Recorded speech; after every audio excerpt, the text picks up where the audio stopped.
ആദിയിൽ ദൈവം എന്ന വാക്കോടുകൂടെയാണ് ബൈബിൾ ആരംഭിക്കുന്നത്. In the beginning God.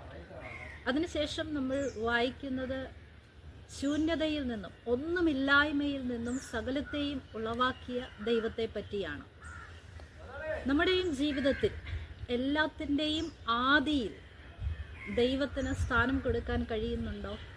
നമ്മുടെ വിദ്യാഭ്യാസത്തിൻ്റെ ആരംഭത്തിൽ, നമ്മുടെ ഒരു ദിവസത്തിൻ്റെ ആരംഭത്തിൽ, നമ്മുടെ ജീവിത പങ്കാളിയെ കണ്ടുപിടിക്കുന്നതിന് ആരംഭത്തിൽ എല്ലാം ആ ദൈവത്തിൻ്റെ ആലോചന ചോദിക്കാൻ തയ്യാറായാൽ പിന്നീടുള്ള എല്ലാ പരാധീനതകളെയും നികത്തുവാൻ, ഒന്നുമില്ലായ്മയിൽ നിന്നും ശൂന്യതയിൽ നിന്നും സകലത്തെയും ഉളവാക്കിയ ദൈവത്തിന് നമ്മെ അനുഗ്രഹിക്കാൻ കഴിയും എന്നുള്ള യാഥാർത്ഥ്യം മനസ്സിലാക്കി ഒരു ദിവസത്തിൻ്റെ ആദിയിലായിക്കോട്ടെ, നമ്മുടെ ജീവിതത്തിൻ്റെ സമസ്ത മേഖലകളിലും ആദിയിൽ എന്നുള്ള ആ സ്ഥാനം ദൈവത്തിന് നമുക്ക് കൊടുക്കാൻ തയ്യാറാകാം.